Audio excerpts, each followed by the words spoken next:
Listo. Hola, buenas noches a todos, a toda la comunidad de Educación Especial hoy.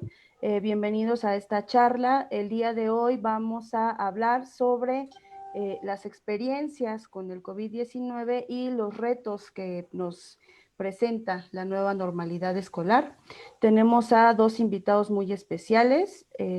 Tenemos a Maritza Zulema Vázquez. Ella es licenciada en Sociología, especialista jurídica y socióloga política y es feminista. También nos acompaña Javier Sánchez Ramírez, él es licenciado en psicología y activista por la defensa de los derechos humanos.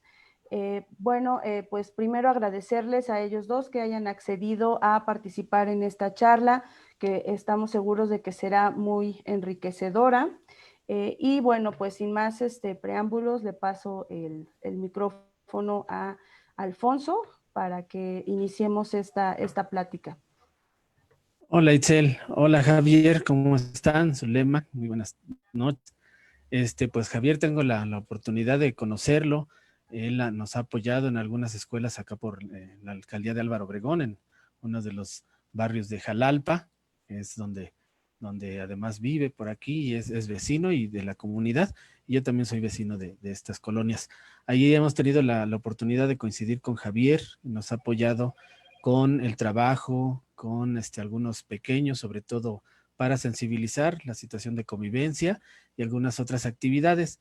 El día de hoy, bueno, pues también nos acercamos con él, tuvo su experiencia también con el virus y es lo que hoy nos va a compartir. Entonces, Javier, no sé si quieran empezar a compartirnos y después también para irlo pensando en cuál sería también pues su pensamiento en función de lo que se tendría que hacer con los niños al regreso, ¿no? Ustedes también ahora han estado también muy activos en los centros comunitarios, allá en Casa Meneses, donde están, y pues atendiendo también ciertos casos y que nos pudieran sugerir para este regreso a clases.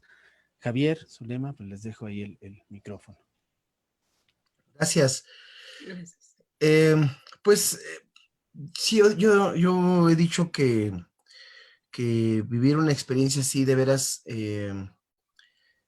es traumante, así tan fácil como decir eso, es traumante porque, porque tener un enemigo así literal es un enemigo invisible. No sabes de dónde o por dónde te va a llegar, ¿no?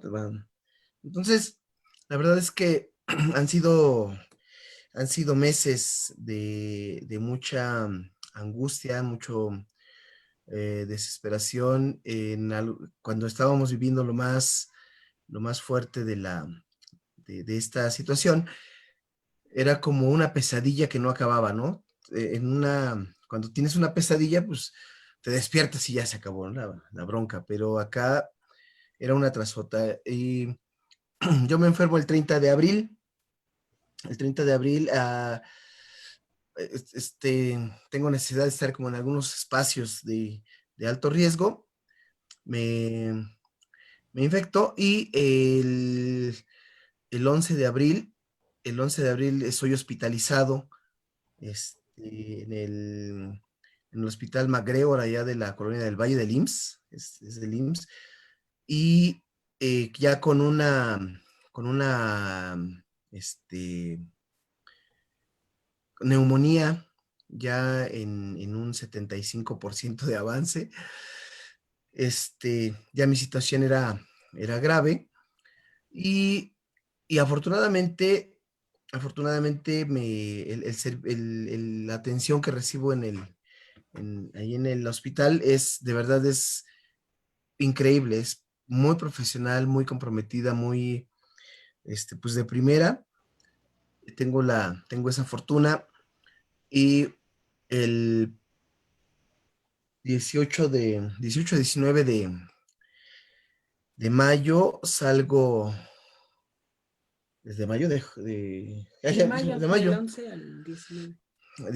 salgo del hospital y recién a principios de junio,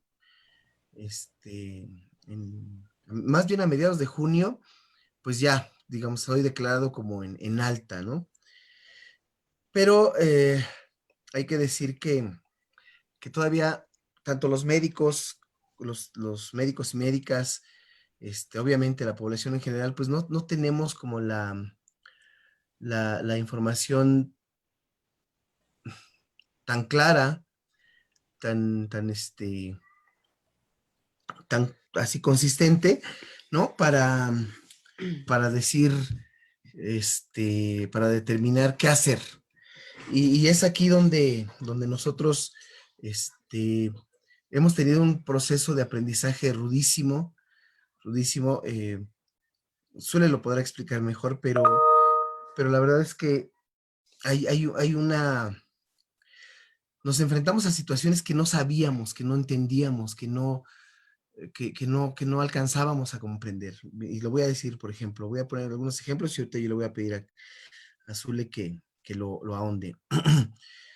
Eh, cuando me enfermé, la fiebre, el dolor de cabeza, el dolor de la diarrea, eran así muy fuertes, muy, muy fuertes, pero yo no me sentía, o sea, todas esas cosas no me hacían o no me imposibilitaban de hacer algunas cosas, ¿no? Me cansaba cuando trabajaba, me cansaba cuando caminaba, pero no me permanecía acostado, por ejemplo, y podía contestar correos, podía leer el periódico, podía hacer cosas. Y luego, confinado en el trabajo de home office, bueno, pues podía cumplir con algunas tareas de la oficina. Y cuando Suele me preguntaba, oye, ¿cómo te sientes? Pues es que solo me siento cansado, me duele o tengo fiebre y tal. Tuve un seguimiento médico aquí en casa. Fue necesario tener y traer un tanque de oxígeno, pero insisto, la única parte donde se evidenciaba que yo estaba mal era cuando, por ejemplo, me levantaba por alguna razón al baño a comer algo, empezaba a tener una sofocación muy, muy fuerte, ¿no? Usualmente las personas oxigenamos a un 95-97%, ¿no? Es la medición de los oxímetros. No sabía yo que era un oxímetro, ¿no? Nosotros no sabíamos que era eso. Pero bueno, conseguimos uno y mi oxigenación llegó incluso ya en la etapa más crítica a 82%. Cuando baja 87, 85, ya te tienes que ir al hospital, ¿no? Esto recién lo entendimos ahí. Pero Suele me seguía preguntando, ¿cómo te sientes? Pues es que me siento, no, yo no me sentía mal. Y lo comparo con esta parte como con una fuga de gas, las fugas de gas casero, que la gente pues se muere porque no distingue, ¿no? El olor. Pasa lo mismo acá. Hay un punto de no retorno en cuanto al desgaste de los pulmones, que la neumonía va avanzando, y entonces hay un punto de no retorno.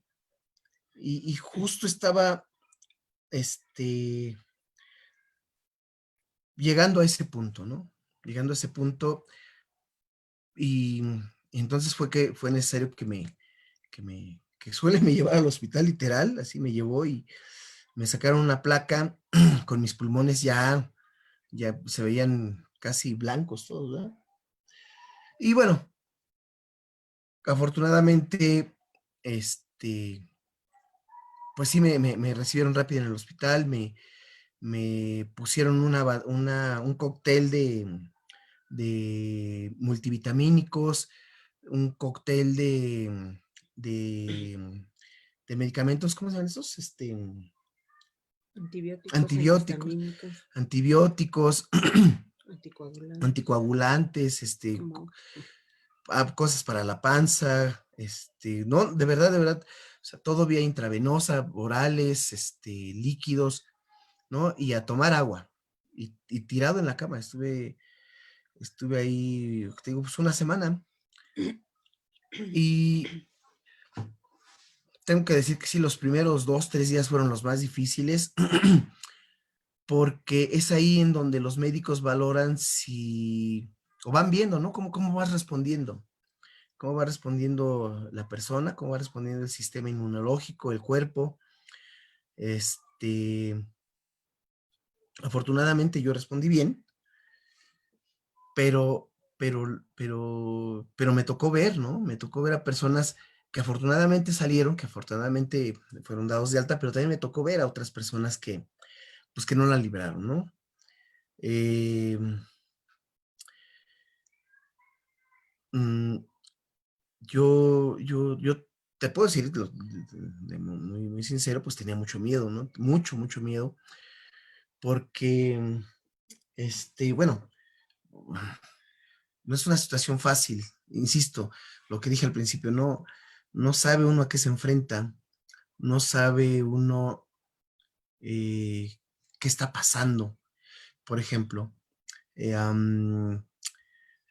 yo no tengo diabetes, no tengo obesidad mórbida, no tengo presión alta, pero en el transcurso de mi estancia en el hospital, mi sistema, todo mi cuerpo fue ¿cómo se llama esta? Una montaña rusa muy cañona, ¿no?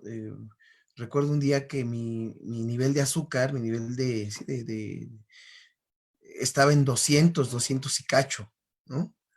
Mi presión llegó a 180. O sea, ay, hablo de la situación y me vuelvo a tensar, fíjate, no, pero bueno. Sí, insisto, pero además también ves, y hablando con los médicos y las médicas, te dan aliento las enfermeras, los enfermeros, los laboratoristas, todos los días, pasaban a revisarme, todos los días pasaban a sacarme sangre para hacer los análisis, oiga, algún medicamento, otro medicamento, ya en el momento en que yo entré, ya estaban hablando del Remdesivir, Remdesivir. Remdesivir, como una opción. Acá donde estábamos me dijeron que estaban probando otros, estaban utilizando la dexametasona, por ejemplo, ¿no? Y me pusieron otro también de penicilina, oxitrepina, no sé cómo se llama, ¿no? Total que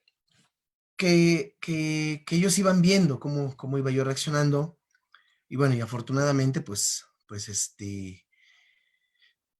digo, pues la estoy contando, ¿no? Pero viene otra parte que es el miedo a haber dejado el bicho en la casa, ¿no?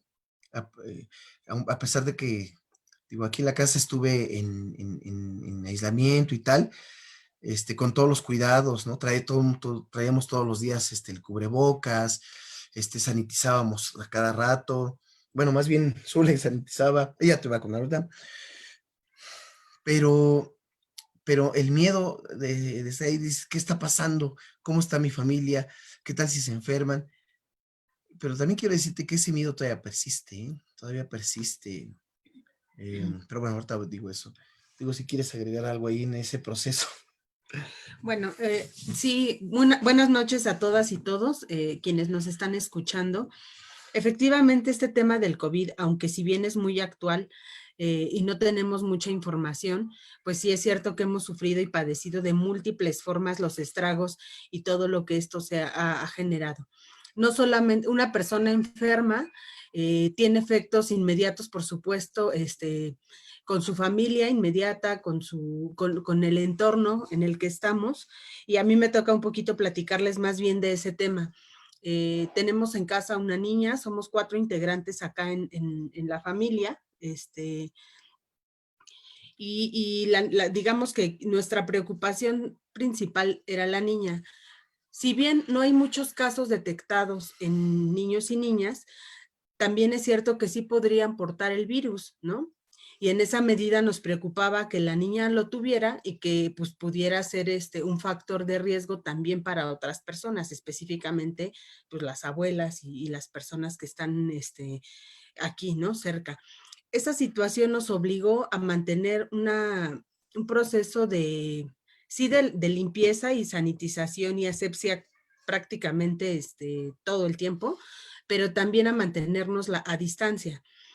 La distancia física que teníamos nosotras, bueno, Javier y yo, con la niña, determinaba muchas cosas y afectaba el estado de ánimo, no nada más de ella, sino de todas, de nosotros, ¿no? Del núcleo.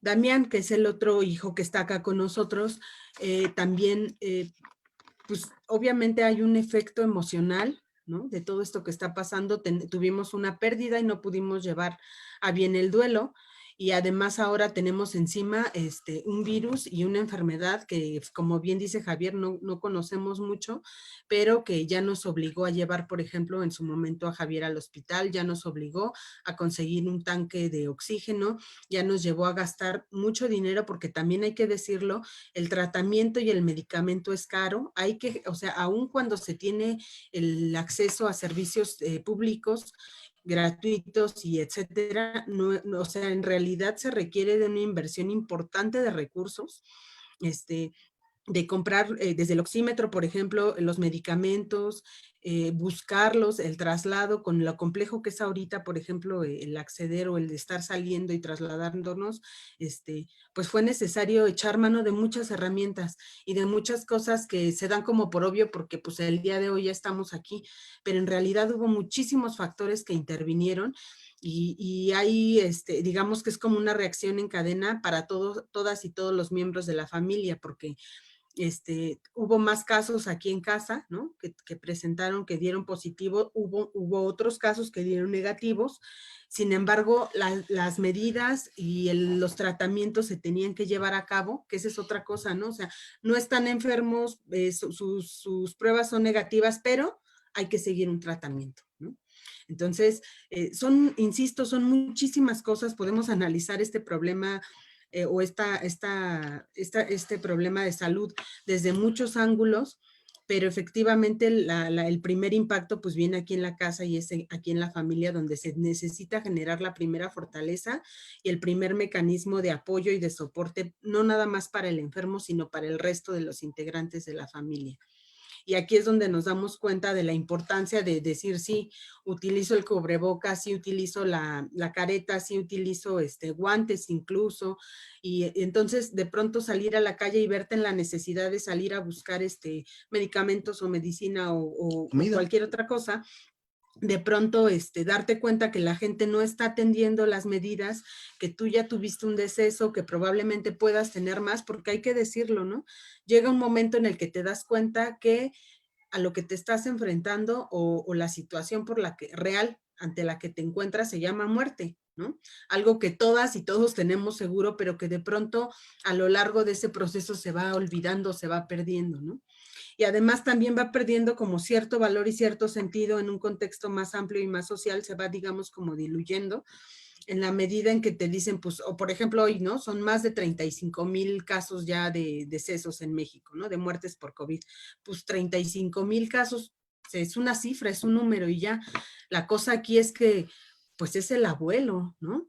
Es el primo, es la tía, es la mamá, ¿no? Hay familias, hay núcleos, hay redes, hay relaciones, hay necesidades, ¿no? Detrás de esas 35,000 muertes hay un montón de situaciones que se quedaron ahí. Entonces, hablar solo de cifras es hasta de pronto agresivo, ¿no?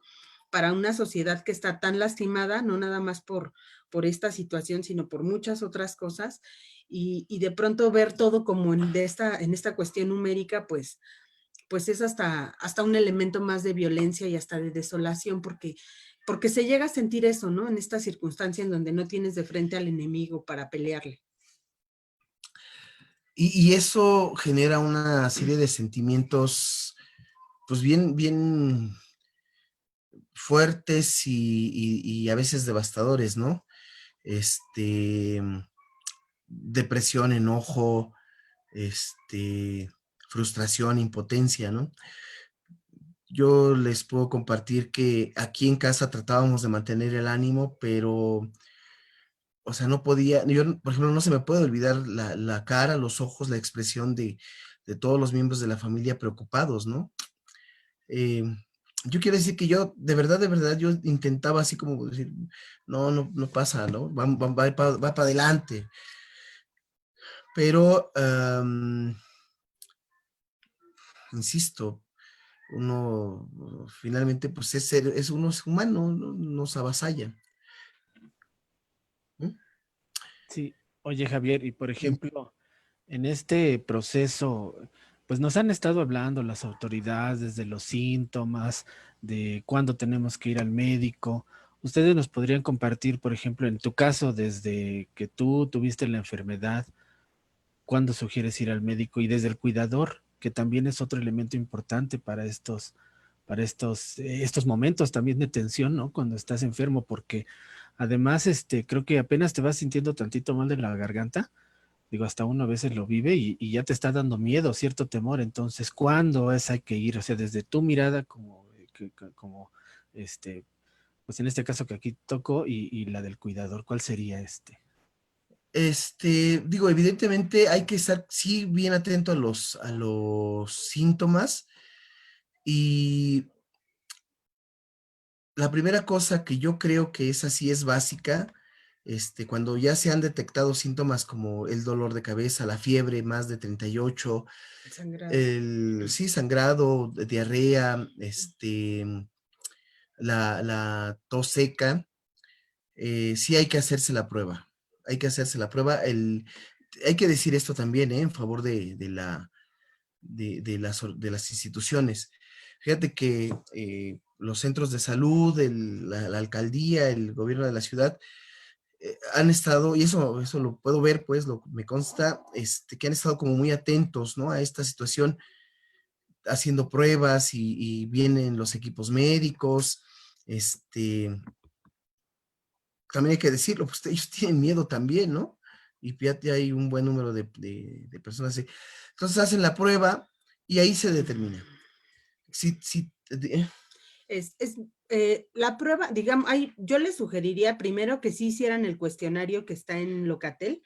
Primero que nada, sí es importante mandar el mensaje o hacerlo a través, creo que también se puede por Messenger y incluso a través de una llamada telefónica a Locatel, y ahí te van a levantar un cuestionario primero de manera oral, y a partir de eso te determinan ahí mismo si es necesario o no, o si es sugerible o no hacerse la prueba.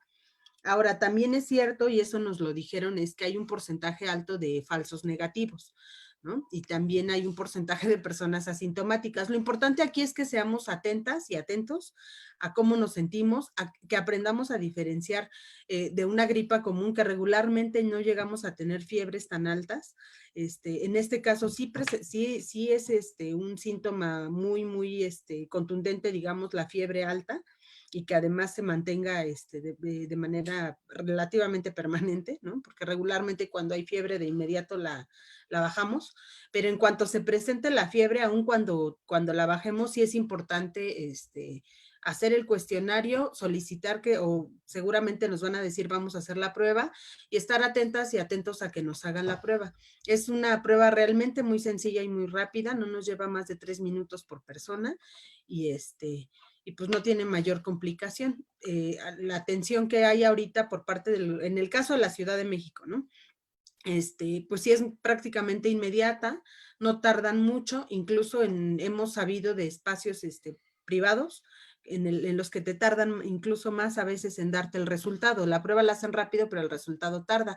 Acá realmente es muy, muy rápido, y la atención en general es buena, ¿no? La ventaja de hacerlo por esta vía es que en cuanto se detecta una situación, porque además te empiezan a dar un seguimiento también puntual a través de WhatsApp, entonces te empiezan a atender de inmediato, ¿no? En cuanto ya se presentaron los síntomas. Hay que decirlo, no hay un medicamento, no van a darnos nada para el virus, todo es para atacar los síntomas y todo lo que va, todo el desastre que va generando al interior del organismo el virus. hay que decir también que que hay orientación ya cuando hay identificación, luego el aislamiento, la sanitización, la toma de líquidos, ¿no? Eso es importante, tanto para la persona que está ya confirmada como para los demás miembros. Algo que sugieren mucho y se insiste mucho es en el uso de cubrebocas dentro de la casa. Comer en lugares apartados, tener sus propios platos, vasos, cucharas, ¿no? Lavados con una solución con cloro, el baño diario, bueno, pues tener también como algunas medidas como después de que se baña la persona que está enferma, hay que sanitizarlo otra vez, ¿no? Entonces, sí hay una cuestión. Pero ¿cuándo es ir al hospital? ¿Sí? ¿Cuándo ir al hospital? Cuando empieza a faltar el aire, cuando empieza a haber dolor en el pecho y los accesos de tos se hacen cada vez mayores. La coloración en la piel. Un dato bien importante es que es importante que podamos tener un oxímetro. Cuando ya empezamos a tener esta sintomatología, es muy sugerible tener el oxímetro. El oxímetro nos va a permitir saber cuál es la frecuencia cardíaca y cuál es el nivel de oximetría o la oxigenación que está llegando a los pulmones, ¿no? ¿Qué nos sugieren? Cuando hay todas estas características y no tenemos un oxímetro, pero si tenemos el oxímetro en casa, es importante acudir al médico cuando nuestra oximetría está alrededor de 87 o menos y ya no sube, ¿no? Cuando vemos que ya estamos en ese punto, lo mejor es ir al médico. El médico sabrá qué hacer, ya hay un protocolo específico que básicamente lo que va a hacer es tomar una placa, una radiografía de los pulmones y a partir de lo que se observe ahí ya determinará si requiere hospitalización o puede continuar el tratamiento en casa. Esa también es una posibilidad, depende de cada organismo y de las características de cada persona. Sí influye la edad, eso sí es una realidad, eso es cierto, pero sobre todo pues las condiciones de salud a las que estamos sujetas y sujetos, ¿no? Que no siempre son las mejores. La mayoría de la población, pues tenemos problemas de obesidad, de sobrepeso, ¿no? Y otros males cerebrovasculares, pero de manera general, la coloración de la piel, perdón, se oscurece un poquito la piel y sí se nota, o sea, es muy evidente, no hay forma, por más que tengamos miedo y que queramos que nuestro familiar no vaya al hospital, es bien importante sí atender esto. Yo, de hecho, Javier me decía, me siento bien, pero por la coloración de la piel yo sabía que no estaba bien, por eso fue así de, vámonos al hospital. Ok, y por ejemplo, ya nos hablaron un poquito de los cuidados, ¿no? Del antes, a lo mejor también, y el después de la enfermedad. ¿Nos podrían ampliar un poquito más esa parte? Y también, pues también estos efectos en las relaciones en la casa, también cómo se fueron dando en esta interacción con ustedes, ¿no? Los miembros directos, porque pues también el estar en ese aislamiento, pues también genera pues muchas situaciones que seguramente ustedes vivieron como familia. ¿Nos pueden compartir algo de eso? Eh, durante la enfermedad, digo, ya lo dije, y el miedo y la angustia se van a tope, ¿no? Porque, pues no sabes. La estancia en el hospital, te puedo decir que creo que ha sido como la parte más dura porque, lo que decía un poco, la persona que está adentro no sabe qué está pasando afuera y la persona que está afuera no sabe qué está pasando adentro. Fíjate que afortunadamente nosotros, quiero decirlo, creo que fuimos afortunados porque encontramos maneras para comunicarnos muy pronto, muy pronto. Eh, el protocolo del hospital no te dejan pasar cosas. Sin embargo, hubo por ahí alguna situación que tanto de trabajo social del hospital, como de los médicos, que facilitaron eso y logramos comunicarnos y entonces eso sí disminuyó la angustia de cómo estábamos, pero la ausencia, el miedo está ahí presente, ¿no? Mm, yo creo, lo puedo decir con mucho gusto, que, bueno, nuestra relación creo que se fortaleció más, pero nos hizo todavía mucho más muéganos. mucho más así de estar pegados. Eso, antes era así y ahora es más, ¿no? Pero bueno, después en la parte de cuidados, esa parte todavía no, fíjate que no se ha hablado tampoco mucho, ¿no? Eh, Cuando sales del hospital te dan una serie de sugerencias, no de sugerencias, de indicaciones. El baño diario, hay que sanitizar el baño, hay que lavar los trastos con cloro, bueno, con agua y cloro, ¿no? Como la ropa, un cuidado especial y tal. Pero faltan, por ejemplo, mucha materia en qué tipo de, ya hay algunas cosas, pero qué tipo de ejercicios respiratorios tienes que hacer, qué tipos de ejercicios físicos tienes que hacer, porque déjame te digo que cuando yo salí del hospital, cuando entré, llegué pesando yo creo que 95 kilos y salí pesando como 10, por lo menos 10 kilos menos. O sea, sí te come esa cosa. Salí sin panza y mis músculos están todavía están flacos. Entonces a comer proteína, tomar mucha agua, este, igual descansar, descansar, descansar y, y bueno, seguir aislado. Y bueno, perdón, un factor bien importante es la paciencia, porque estamos acostumbradas y acostumbrados a una dinámica de vida en la cual todo el tiempo corremos, corremos, corremos a la escuela, al trabajo, al mercado, a la leche, o sea, todas y todos todo el tiempo estamos corriendo. Y si algo me enseñó todo este proceso es a que la paciencia es un factor fundamental. Y si podemos apelar a nuestras relaciones personales, es también algo que puede beneficiar mucho, es un plus, es un mecanismo que nos va a permitir sobrellevar mejor las cosas.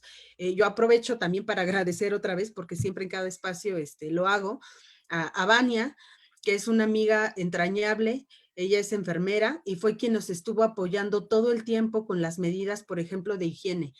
El virus permanece más tiempo en el metal que en otro tipo de superficies. Entonces, el oxígeno, al ser de metal, implicaba que teníamos que tener todo el tiempo formas de sanitización del tanque de oxígeno, pero también de la habitación en donde estaba utilizándose. Entonces, por ejemplo, todas esas cosas que no se dicen, porque no se dicen en ningún espacio, nosotras se los compartimos con mucho gusto, porque es parte de esa asesoría y de ese acompañamiento que tuvimos, de esa red de apoyo de nuestras amigas y amigos. Y una de ellas es Vania, insisto, que estuvo ahí todo el tiempo. Nos apoyó también un neumólogo. Ahí, por ejemplo, fue importante tener el apoyo. Ellos nos recetaron otro tipo de medicamentos, nos dieron, bueno, sí, también como preventivos, ¿no? Un medicamento homeopático, que ahorita no me acuerdo cómo se llama. Y bueno, eso nos permitió también mantener cierto, pues digamos que reforzar el sistema inmune, ¿no? Previo y durante el proceso de enfermedad. También es bien importante que tengamos en cuenta que es caro, ¿no? O sea, es necesario tener cloro en la casa todo el tiempo y pues eso cuesta dinero. Es necesario tener gel antibacterial. O sea, son muchísimas cosas y se requiere dinero. Por eso insisto en lo de la red, porque pues hay quienes van y te dejan la despensa en casa. ¿Sabes qué, brother? Sé que estás enfermo, te dejo aquí tu kit de cosas, ¿no? Y esa es la forma en que podemos ayudar y esa es la forma en que podemos colaborar con personas que sabemos que están enfermas, porque no solamente es un apoyo a la economía, que de verdad es un gasto terrible, sino también es un asunto que tiene que ver con los vínculos, ¿no? Que es la otra parte que comentaba Alfonso. Es una forma de fortalecer los vínculos aún en el aislamiento, ¿no? Estas medidas, el estar hablando con las personas, el mandar un mensaje, de verdad, en estos momentos sí es bien importante. Las oraciones de quienes son religiosas, insisto, los mensajes, las llamadas, todo sirve. Todo lo que sea generador de buena vibra, de nuevas energías, de otras corrientes que nos permitan darnos un poquito de tranquilidad y de esperanza, porque la verdad es que en esos momentos sí sientes que todo se oscurece, ¿ves? Sientes que vas cayendo y nomás no ves para cuando tocas el piso, ¿no? Entonces, todas esas acciones que hacen y desde los espacios privados, a veces también en los espacios públicos, ¿no? Que tengo un comentario en Facebook, etcétera, que lo último que quieres es revisar redes, pero todas esas cosas cuentan y son importantes, ¿no? Todo eso va fortaleciendo pues el corazón, ¿no? Las emociones, el sentir. Y bueno, regresándonos un poquito acá en casa y aprovechando que es un programa que habla de educación, pues también nos puso a prueba en ese sentido porque tenemos una niña que va en tercero de primaria y que prácticamente tuvo que hacer 2 meses de actividades escolares sola, ¿no? Porque no había forma de que yo me acercara con ella a revisar lo que estaba haciendo o hacerlo con ella. Entonces prácticamente la niña tuvo sus clases sola. A las 8:30 de la mañana prendía la computadora, terminaba a las 2 de la tarde más o menos, en la tarde hacía algunas otras actividades sola.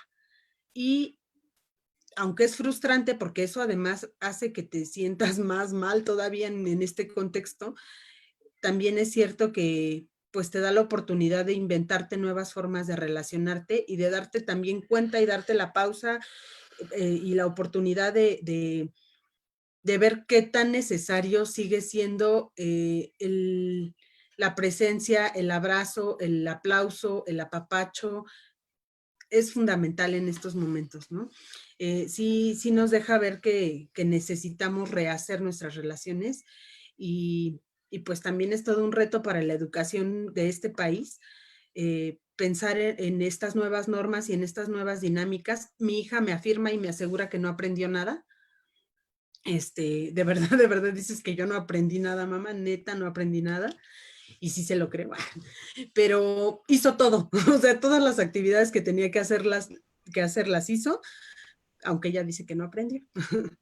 Pero bueno, Claro. en general. Y ahorita con esta experiencia, bueno, pues he platicado con Javier, y en las redes ahorita que están ustedes construyendo, pues seguramente también, bueno, también porque Javier me lo ha compartido, han generado también estas dinámicas y redes de apoyo para ir trabajando con familias. No sé si ahorita que ya están ustedes ya en acción también, en ese trabajo también, aunque a distancia, pero también ya están, pues también moviéndose y moviendo todas estas propuestas que ustedes traen.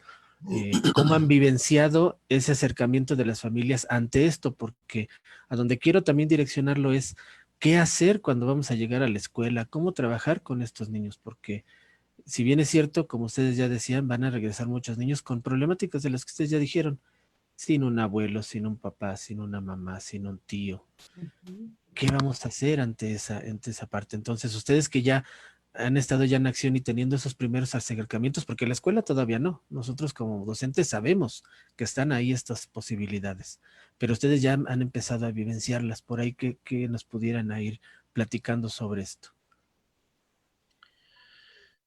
Son procesos que se van reaprendiendo, que se van reconstruyendo. La gente en general, así, ¿qué hago? ¿Qué vamos a hacer? ¿Cómo le vamos a hacer? Todavía hay mucho desconocimiento, se están construyendo cosas, porque implica transformar esto que conocemos, ¿no? Eh, esta nueva normalidad implica nuevas normas, ¿no? Implica nuevas maneras de hacer. Entonces, eh, todavía no acaba de entenderse, pero algo que sí creo que es favorable es que ya la gente lo empezó a ver. Es decir, ya empezó a darse cuenta de que hay que voltear la mirada hacia los niños, hacia las niñas, hay que voltear la mirada hacia esos elementos o eventos que parecen como cotidianos, pero que no lo son tanto, ¿no? Como los niños y las niñas que no pueden jugar en el parque, que no tienen la posibilidad de estar con sus amigos y amigas, o que si van a estar, ya no van a poder abrazarse o tomarse de la mano, ¿no? Entonces, sí implica una nueva manera de ponerse y creo que apenas, yo creo que apenas va a empezar a hablarse de eso. Con las familias que estamos trabajando, logran ver como los eventos más trágicos y más emergentes, ¿no? Eso, la despensa o la falta de empleo, la falta de dinero, el duelo no elaborado, tal. pero esos pequeños detalles que implican lo emocional, que implican lo afectivo, todavía no alcanzan a mirarse y te lo digo desde mí, eso sí, yo en lo personal digo, creo que por aquí, creo que por allá, pero todavía como en experimento. ¿Cómo ves? Híjole, a mí me preocupa mucho porque en México no hay una educación emocional, ¿no?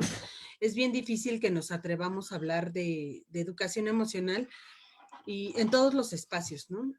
De pronto se ponen de moda en redes sociales estos mecanismos de coaching y esas cosas que yo no sé qué tanto favorezcan, o qué tan viables sean, o que más bien sea un negocio, pero no hablamos de fondo del tema, ¿no? Por ejemplo, me recuerdo muy bien que en enero la primera noticia que me tocó leer en la jornada es que la violencia número 1 en México hacia las mujeres era la violencia psicológica. Y hasta el momento no hay una política que atienda, una política de salud, por ejemplo, que se enfoque en esa parte, ¿no?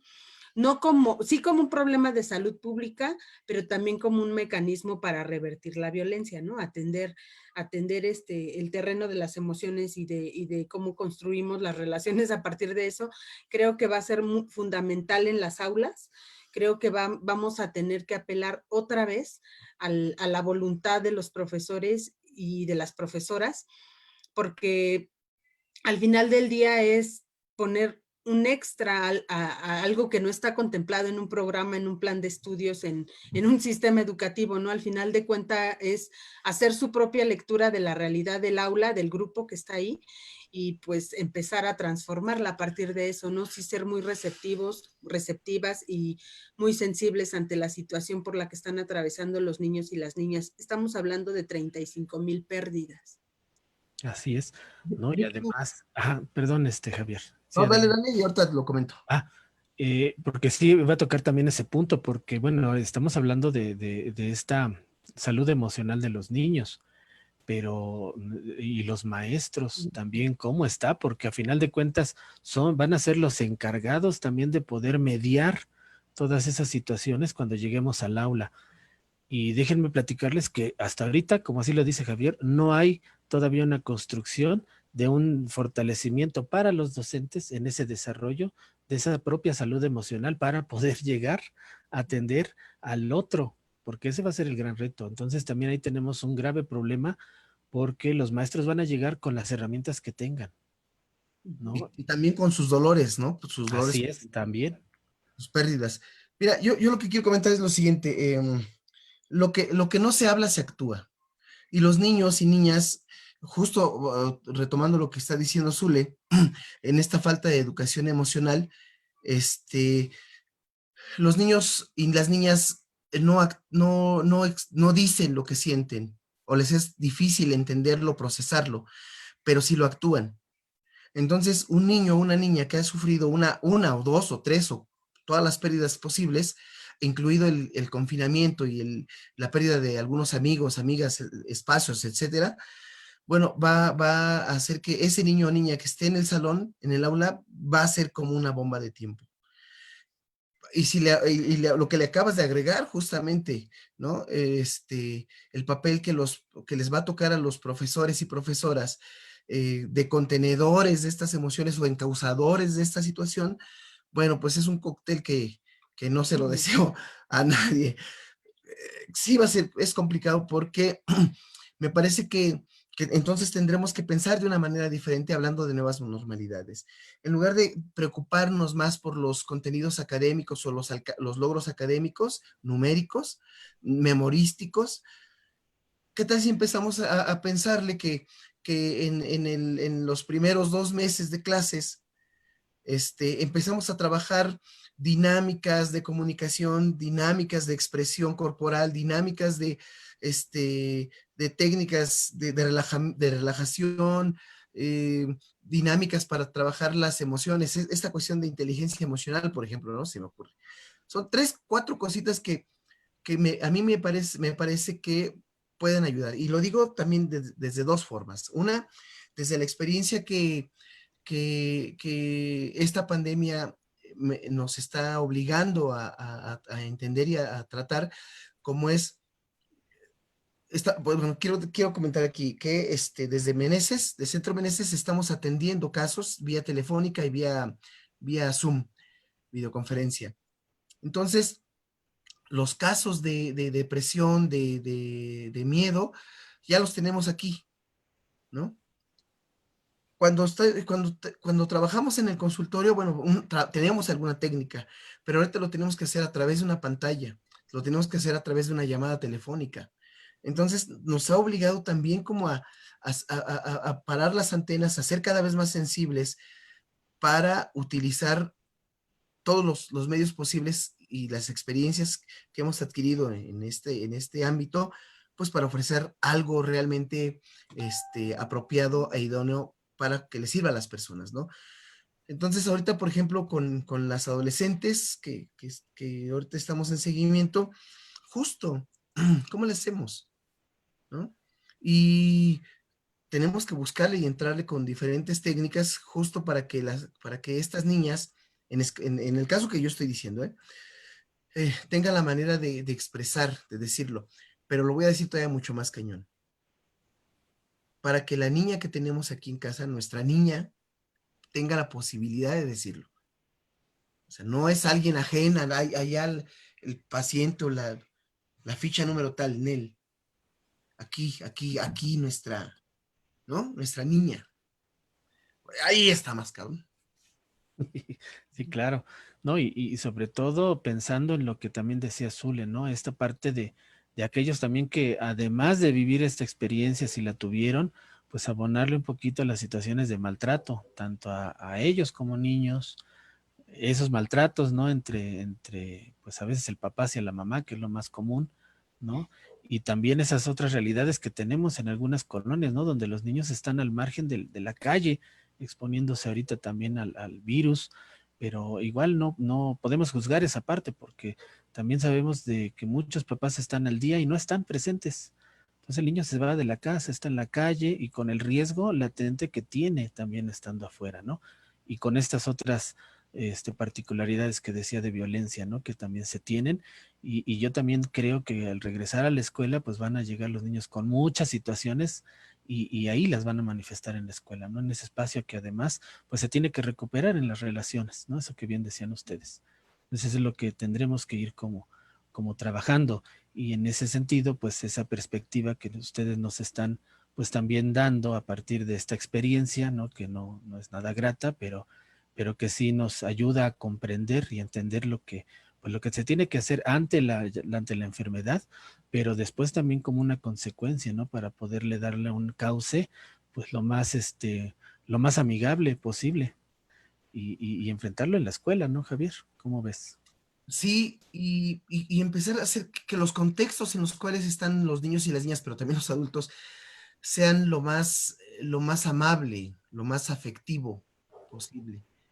Fíjate que ahorita con las experiencias de las redes, me regreso un poquito a las redes, tuvimos un encuentro la semana pasada con un grupo pues más bien varios grupos del país que están trabajando estos de las redes, redes virtuales, y entonces van encontrando diversos modos para contactarse y entonces de pronto tienen rallies a través de video o concursos de baile o acompañamiento entre pares, ¿no? Se hablan, se mandan mensajes todos los días a determinada hora o se juntan para tomarse un café o almorzar, ¿no? Que esta es una buena técnica, por ejemplo, ¿no? Nosotros hemos tenido ya, con una amiga muy querida, mejor conocida como Federica, aunque se llama Elisa, hemos tenido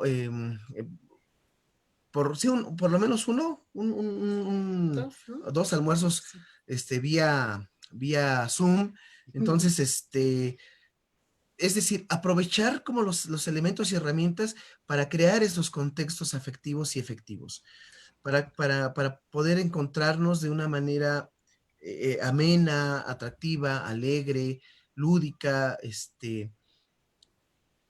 amorosa, ¿no? Y, Fortaleciendo eso. y ante este ejemplo que ahorita nos das, fíjate que ahorita estoy revisando algunos comentarios aquí en el chat.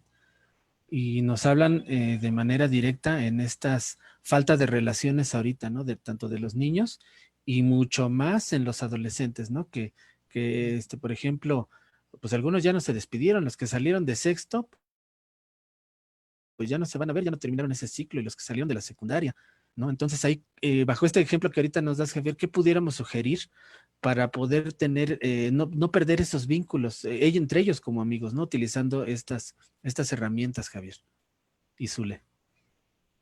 Híjole, bueno, es importante sí que es que las redes sociales son un arma de dos filos.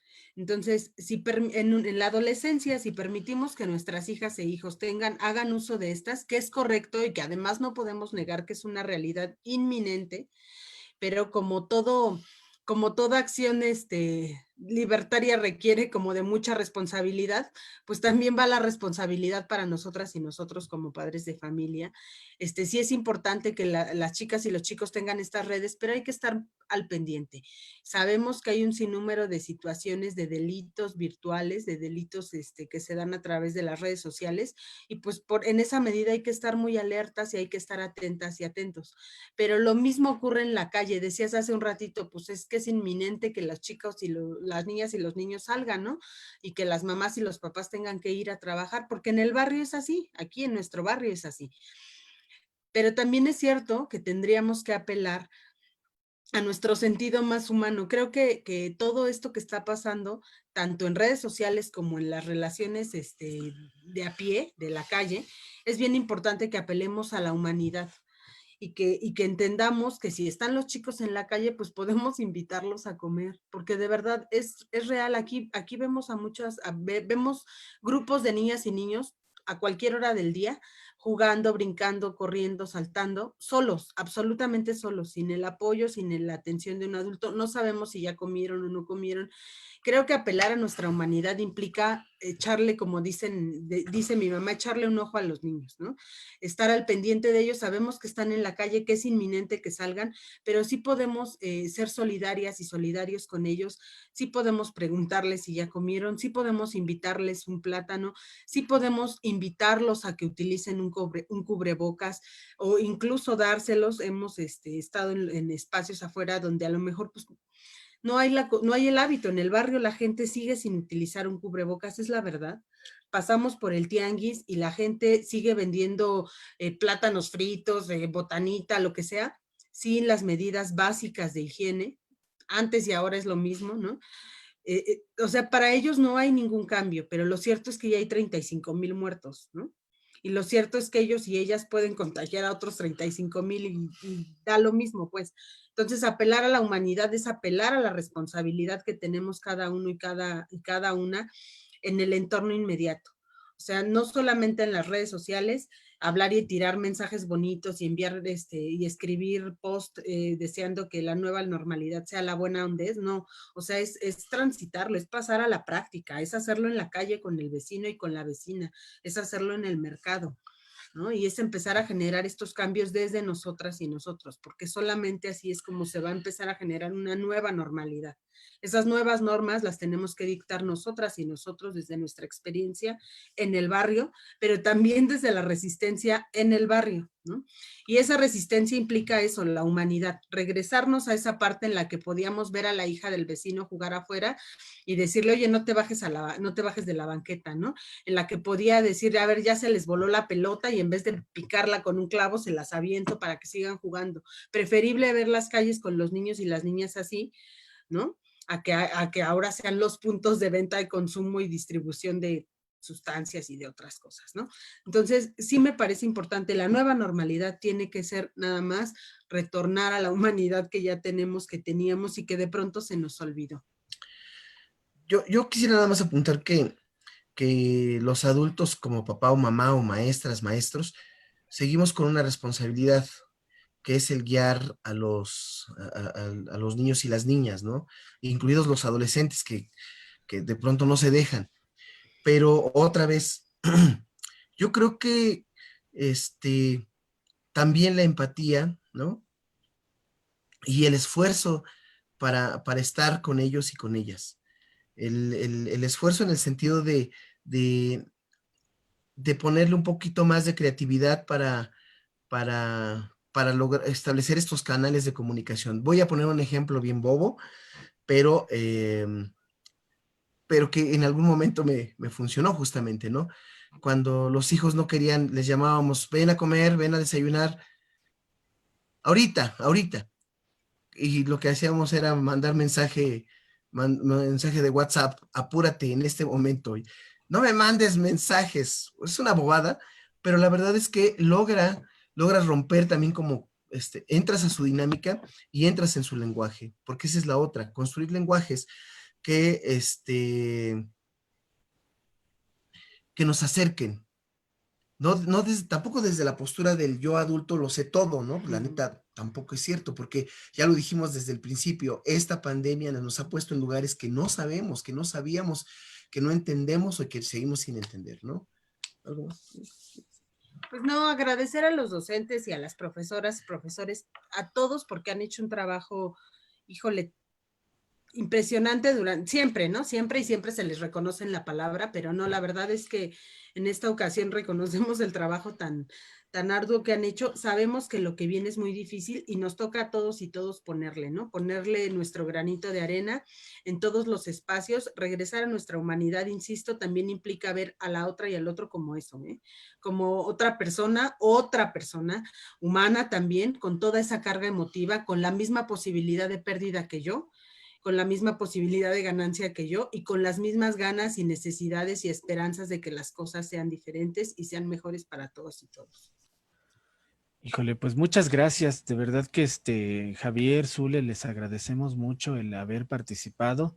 Sabemos que todavía es un tema sensible, pero creo que también y ustedes también desde esa postura lo han visto, ¿no? Como esta necesidad de compartir, sobre todo para ir también transformando, ¿no? Estas situaciones que tenemos, porque la realidad es que también sigue habiendo gente que no cree en estas situaciones, ¿no? Que eso también es lo real.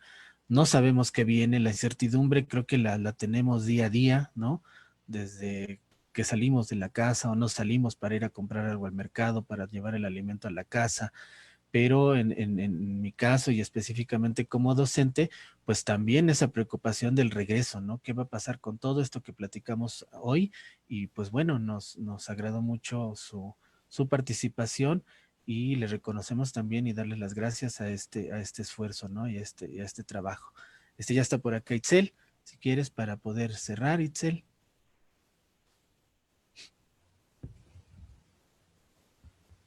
Hola, Itzel, ¿ya me escuchas? Ah, ajá. No, no se escucha bien, Itzel. Se escucha muy bajito.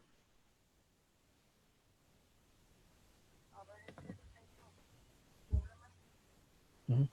Sí, entonces pues agradecerles esta oportunidad que nos brindaron. Muchas gracias, Javier. De verdad que pues sabes que te aprecio mucho, que nos has ayudado también en la escuela y pues ahí tenemos ahí algunas situaciones Sí, pendientes para el regreso.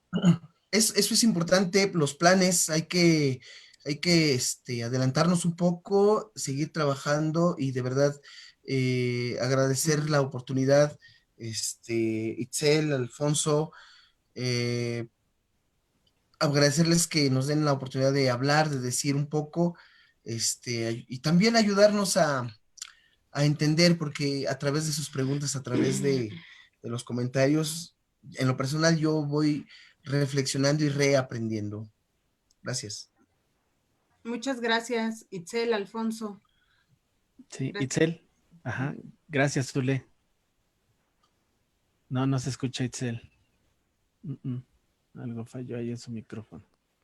¿Sí me escuchan ahora? Ya, ahí ya. Ok, muchas gracias a ustedes por compartir su experiencia. Sin duda, pues es un tema sensible, pero también muy enriquecedor. Yo creo que pues no va a ser lo mismo la escuela, ¿no? Después de esta pandemia, porque pues de pronto se percibe que pues que la SEP cree que estamos de vacaciones, ¿no? Y no vemos claro, pues, cuál va a ser su estrategia para no nada más garantizar la estabilidad mental y emocional de los alumnos, sino que poco se habla de los maestros, como ya lo mencionaba Alfonso, ¿no? Se cree que de pronto pues que los maestros no tenemos sentimientos, no somos humanos, que no hemos tenido pérdidas en esta etapa. Y yo de pronto me pregunto, bueno, ¿cuántos alumnos van a regresar a la escuela, ¿no? ¿Cuántos van a regresar habiendo perdido un papá, una mamá, un abuelito? O sea, ¿cuántos maestros también, ¿no? Van a regresar en esas circunstancias? Entonces, pues, sí, pues invitar a toda la comunidad a cuestionarnos qué vamos a hacer cuando regresemos a las aulas para garantizar que podamos seguir adelante, ¿no? Con las herramientas que tenemos y como maestros, pues, ¿qué herramientas les vamos a proporcionar a nuestros alumnos para sobrevivir a esta crisis? Y pues muchísimas gracias. Adelante, Hablando de programas o proyectos o cosas, vamos pensando en un programa de fortalecimiento o de acompañamiento emocional a los docentes. Y podemos pilotearlo acá en la zona poniente, acá en Jalalpa, acá con los... Pensémoslo y vamos buscando herramientas o elementos y yo creo que lo podemos armar. Claro, por supuesto que sí. Y pues muchísimas gracias. Este espacio de educación especial hoy está siempre abierto para ustedes. Ojalá podamos seguir conversando, seguir compartiendo experiencias, y pues contribuir a la comunidad, pues no solamente de educación especial, sino pues a todo el sistema educativo, a todas las familias y a todas las personas en nuestro país que pues en este momento estamos pasando por estos momentos tan difíciles. Muchas gracias.